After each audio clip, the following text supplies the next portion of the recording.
আসসালামু আলাইকুম প্রিয় দর্শক, আপনাদের সকলকে আমন্ত্রণ জানাচ্ছি। আওয়ামী লীগ দারুণ সাহস, দারুণ শক্তি, দারুণ সংগঠন গড়ে তুলেছে গত এক বছরে এবং এমনই দুর্দমনীয় হয়ে উঠেছে যে দলের সঙ্গে পুলিশ, সেনাবাহিনী সকলকে যুক্ত করে এই ঢাকা শহর দখল করে নেওয়ার পরিকল্পনা করছে। একটি পরিকল্পনা ফাঁস হয়েছে গোয়েন্দা মার্শালের নামে। আসলে কি ধরনের ঘটনা প্রবাহ সেখানে ঘটে যেতে পারে তা নিয়েও এই সময়টাতে তার মানে উদ্বিগ্ন হবার কারণ আছে।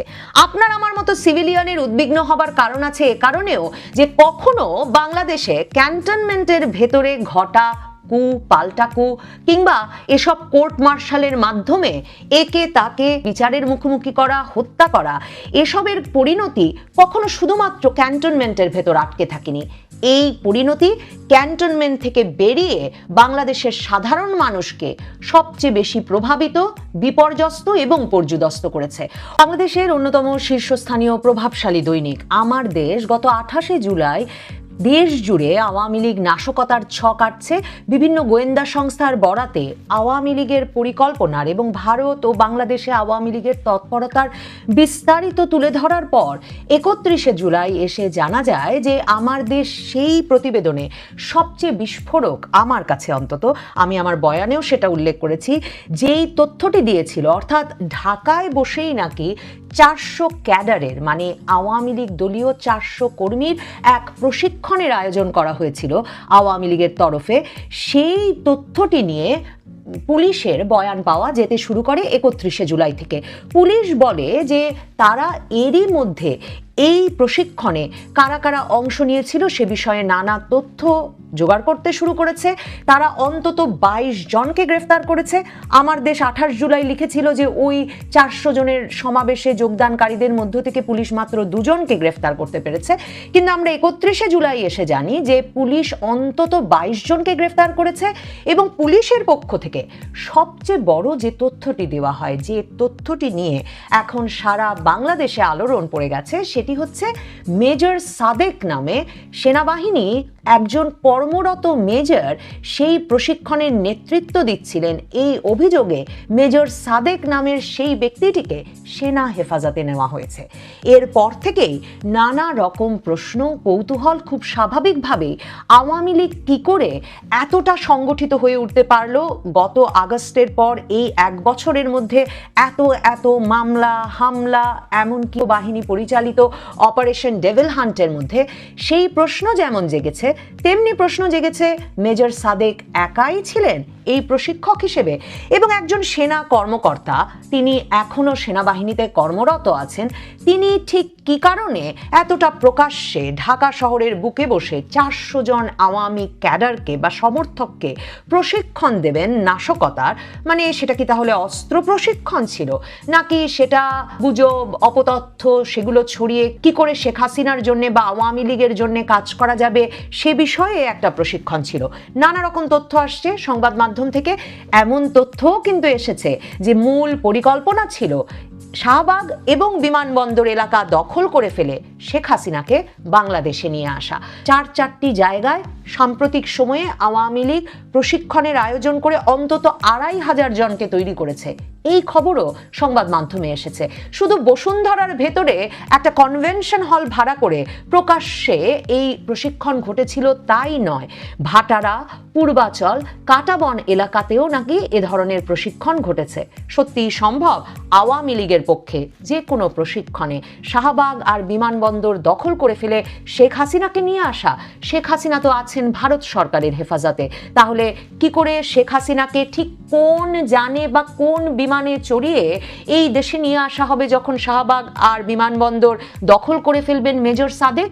পত্রিকাগুলো লিখছে, পত্রিকাগুলো গোয়েন্দা সূত্রের বরাত দিয়ে লিখছে যে শামীমা নাসরিন শম্পা নামের একজন আওয়ামী লীগ নেত্রী, যার বাড়ি গোপালগঞ্জে, তিনি ভাড়া করে করেছিলেন বসুন্ধরার ওই কেবি কনভেনশন সেন্টার, সেই কনভেনশন সেন্টারের ম্যানেজারও নাকি গোপালগঞ্জের। আর ওই সভাটি অর্থাৎ 400 লোকের এই সমাবেশ হয়ে যাওয়ার পরপরই ভাটারা থানা পুলিশ আরেকজন যে ব্যক্তিকে গ্রেফতার করেন, তিনি বরগুনার যুবলীগের এক নেতা সোহেল রানা। সত্যি বরগুনা আর গোপালগঞ্জের দুই নেতা নেত্রী মিলে 400 জনকে আর সারা ঢাকা শহর মিলে 2500 জনকে প্রশিক্ষিত করবার জন্য জড়ো করতে পারলেন। আওয়ামী লীগ সত্যি এতটা সংগঠিত হয়ে পড়েছে এক বছরের মধ্যে। এতদিন তার মানে যেসব বয়ান শোনা যাচ্ছিল যে আওয়ামী লীগ একেবারে ছত্রভঙ্গ হয়ে পড়েছে, আওয়ামী লীগ নেতৃত্ব শূন্য হয়ে পড়ায় নেতা কর্মীরা একরকম দিক নির্দেশনাহীন হয়ে বুঝতে পারছেন না ঠিক কি করতে পারেন এবং কিভাবে তারা আবার রাজনীতির ময়দানে ফিরে আসতে পারেন। এই আগস্টের আগে, ঠিক এক বছর পূর্ণ হওয়ার আগে, তার মানে শোনা যাচ্ছে একেবারে নাম না জানা যুবলীগ ছাত্রলীগ নেত্রীরা মিলে এত বড় একটি প্রশিক্ষণ এবং সমাবেশ এসবের আয়োজন এবং দলকে নানা রকম নাশকতা বা দলটির ভাষায় আন্দোলনের জন্য এতটা প্রস্তুত করে তুলতে পারছে।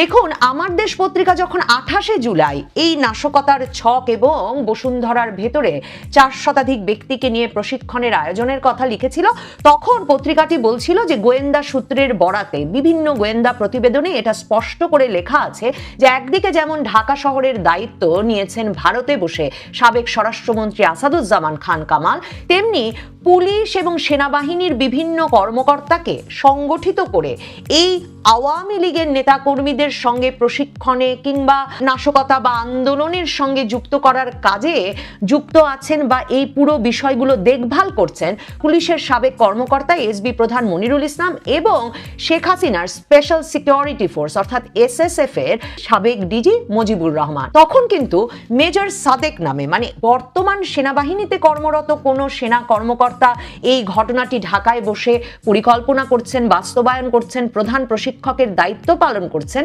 এ ধরনের কোনো তথ্য সেখানে পাওয়া যায়নি। মেজর সাদেকের কথা হঠাৎ করে আমার দেশের এই রিপোর্ট সারা বাংলাদেশ জুড়ে ইউটিউবে আলোড়ন তোলার পর কেন পুলিশের তরফে প্রথম জানানো হলো? এরপর যখন আইএসপিআর অর্থাৎ সেনাবাহিনীর গণসংযোগ পরিদপ্তর সেনাবাহিনীর তরফে এই নিয়ে কথা বলা হলো, তখন আমাদের জানানো হলো যে এই মেজর সাদেককে 17ই জুলাই তার নিজ বাসভবন থেকে উত্তরা থেকে সেনা হেফাজতে নেওয়া হয়েছে। তদন্ত চলছে তার বিষয়ে এবং তদন্তের জন্য সেনাবাহিনীর আইন অনুযায়ী একটা তদন্ত আদালত গঠিত হয়েছে এবং তদন্তে তিনি দোষী প্রমাণিত হলে সেনাবাহিনীর সিদ্ধান্ত অনুযায়ী সেনাবাহিনী বলছে যে সেনা আইনে যে বিধিবিধান আছে সে অনুযায়ী তার বিরুদ্ধে ব্যবস্থা নেওয়া হবে। আইএসপিআর এর ভাষ্য পড়লে কিংবা সেনা সদর দপ্তরের পরবর্তী ব্রিফিংয়ে যে আলাপ হয়েছে তাতে পরিষ্কার মেজর সাদেক কোর্ট মার্শালের মুখোমুখি হয়েছেন। সেনাবাহিনীর ভেতরে যে তদন্ত আদালত তার নাম কোর্ট মার্শাল। কোর্ট মার্শালে সেনাবাহিনীর ভেতরে কর্মরত যে কোনো ব্যক্তির বিরুদ্ধে শৃঙ্খলা ভঙ্গজনিত যে কোনো কর্মকাণ্ডের জন্য একটা সংক্ষিপ্ত বিচারের ব্যবস্থা করা যায়। এই বিচারের মাধ্যমে যে কোনো ব্যক্তিকে চাকরি থেকে যেমন স্থায়ীভাবে অব্যাহতি দেওয়া যায়, এমনকি এই কোর্ট মার্শালে মৃত্যুদণ্ডও হতে পারে। জিয়ার আমলে যেমন ধরুন 1977 সালে 2রা অক্টোবর বিমান বাহিনী যে ভেতরে যে অভ্যুত্থান ঘটে, সেই অভ্যুত্থানটিতেই শুধুমাত্র বলা হয় যে 1300 থেকে 1500 সামরিক কর্মকর্তাকে সে সময় ফায়ারিং স্কোয়াডে অথবা ফাঁসিতে ঝুলিয়ে মৃত্যুদণ্ড দেওয়া হয়েছিল। সেই ব্যক্তিদের, সেই সেনা কর্মকর্তা বা সেনা সদস্যদের কারো লাশ আর কখনো সেনা পরিবারগুলোর কাছে পৌঁছেনি এবং তারা দশকের পর দশক ধরে ভেবেছেন, প্রার্থনা করেছেন যে তাদের পরিবারের সদস্যরা নিখোঁজ আছেন। তার মানে সেনা বাহিনীর ভেতরে সে ধরনের কোর্ট মার্শাল আবারও শুরু হয়েছে। কোর্ট মার্শাল শুরু হয়েছে মেজর সাদেকের বিরুদ্ধে, এটা জানিয়ে সেনা দপ্তর থেকে আরেকটা ইন্টারেস্টিং কথা জানানো হয়েছে। বলা হয়েছে এই সেনা কর্মকর্তা মেজর সাদেকের পোস্টিং নাকি ছিল রামুর ক্যান্টনমেন্টে এবং তিনি নাকি সেই 5ই আগস্টের পর থেকেই নিখোঁজ আছেন, মানে তিনি কাজে যোগ দেননি। কিন্তু সেটাও নাকি এমনকি রামুতে তার যিনি ঊর্ধ্বতন কর্মকর্তা তারও নজর এড়িয়ে গিয়েছিল। সেটা কি করে সম্ভব? সেই প্রশ্ন যখন জাগে তখন তখন মনে এ প্রশ্নও জাগে, তার মানে আমরা যে গত 5ই আগস্টের পর থেকে শুনছি যে পুলিশ বাহিনীর ভেতরে কয়েকশো থেকে কয়েক হাজার কর্মকর্তা এবং কর্মী এখন পর্যন্ত নিখোঁজ এবং তাদের অনেককেই হয়তো হত্যা করা হয়েছে, অনেকেই হয়তো পলাতক আছেন প্রাণ ভয়ে এবং অনেকেই হয়তো দেশত্যাগে বাধ্য হয়েছেন। সেনাবাহিনীর ভেতরেও কি তার মানে গত আগস্ট থেকে এ ধরনের অস্থিরতা তৈরি হয়েছে? সেনাবাহিনীর ভেতরেও তার মানে অনেক সেনা সদস্য আর কাজে ফিরে যাননি গত আগস্টের পর থেকে, কিংবা অনেকে কাজে ফিরতে পারেননি, কিংবা অনেককে কি সেনাবাহিনীর ভেতর ক্যান্টনমেন্টের ভেতরেই নিরাপত্তাহীনতার শিকার হতে হয়েছে? কু, পাল্টা কু, হত্যা, তারপর পাল্টা হত্যা, এসবের ঘটনা ঘটছে 75 থেকে 81।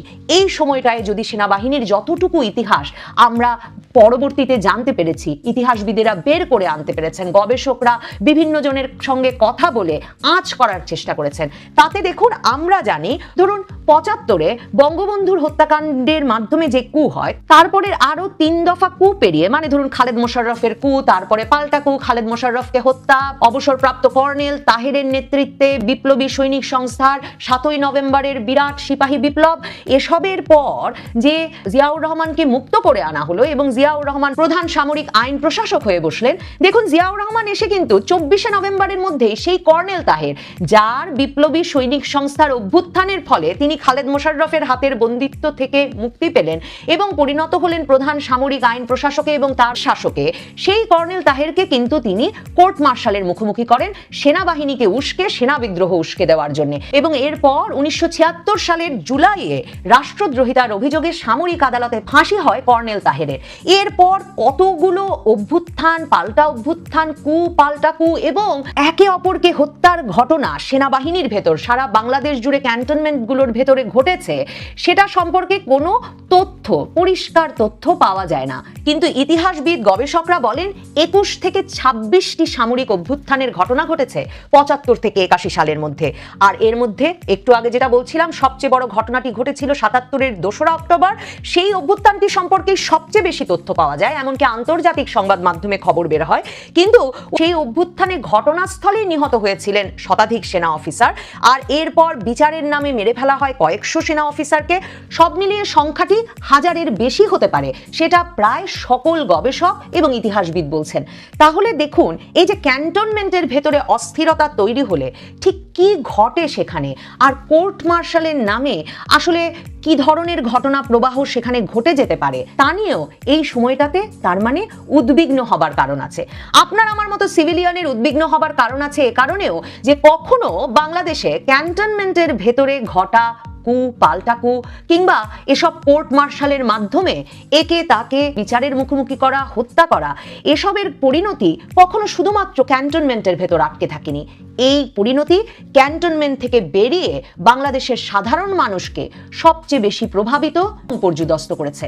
হঠাৎ করে এই মেজর সাদেক যদি সত্যি আওয়ামী লীগ সমর্থকদের, আওয়ামী লীগ ক্যাডারদের নাশকতার প্রশিক্ষণ দিয়ে বেরিয়ে থাকেন, তাহলে কি এটা বিশ্বাসযোগ্য যে তিনি 5ই আগস্টের পর থেকে কাজে যাচ্ছেন না, কিন্তু তাকে যাতে সেনা হেফাজতে নেওয়া হয় বা তাকে যাতে যখনই বাড়িতে আসা যায় তখনই গ্রেফতার করা যায়, সেজন্য তিনি উত্তরায় তার নিজ বাসভবনেই ছিলেন সেনাবাহিনীর হাতে গ্রেফতার হওয়ার জন্য।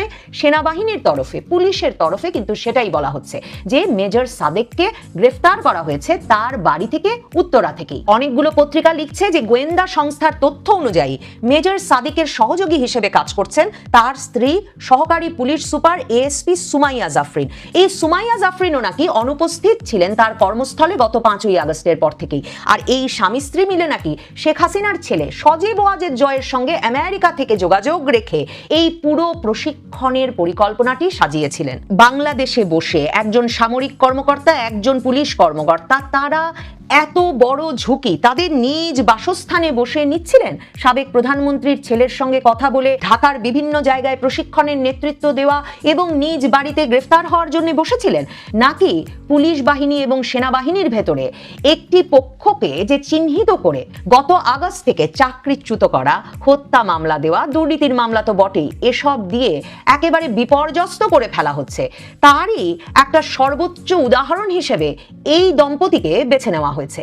এই দম্পতিকে শিক্ষা দেওয়ার মাধ্যমে পুলিশ বাহিনী এবং সেনাবাহিনী থেকে প্রাণ ভয়ে কিংবা সহকর্মীদের প্রতিহিংসার ভয়ে পলাতক একটা বিরাট অংশকে কি ধরনের ভয়াবহ মামলা বা অভিযোগে যুক্ত করে ফেলা যায় তার একটা উদাহরণ সৃষ্টির চেষ্টা করা হচ্ছে, নাকি মেজর সাদেকের মতো আরো অনেক অনেক সেনা কর্মকর্তা এরই মধ্যে সেনা হেফাজতে আছেন, কোর্ট মার্শালের শিকার হচ্ছেন, তাদের কাউকে কাউকে ঠিক কি কারণে কোর্ট মার্শালের মুখোমুখি করা হচ্ছে এর একটা যৌক্তিকতা খুঁজে পেতেই এ ধরনের গোয়েন্দা তথ্যের কাহিনী সাজানো হচ্ছে। আর আমাদের জানানো হচ্ছে যে অনেক অনেক ষড়যন্ত্রকারী লুকিয়ে আছেন সেনাবাহিনী এবং পুলিশ বাহিনীর বিরুদ্ধে, যাদের বিরুদ্ধে প্রচলিত আইনে প্রচলিত আদালতে বিচার কাজের চাইতে সামরিক আদালতে বিচার সেরে ফেলা এবং সর্বোচ্চ শাস্তির ব্যবস্থা করাই যুক্তিযুক্ত। গল্পটা এমনও কি হতে পারে? আর না হলে তো সত্যি ভাববার কারণ আছে। আওয়ামী লীগ দারুণ সাহস, দারুণ শক্তি, দারুণ সংগঠন গড়ে তুলেছে গত 1 বছরে এবং এমনই দুর্দমনীয় হয়ে উঠেছে যে দলের সঙ্গে পুলিশ সেনাবাহিনী সকলকে যুক্ত করে এই ঢাকা শহর দখল করে নেওয়ার পরিকল্পনা করছে। একটি পরিকল্পনা ফাঁস হয়েছে গোয়েন্দাদের কাছে, আরও কিছু পরিকল্পনা কি গোয়েন্দাদের অজানা রয়েছে?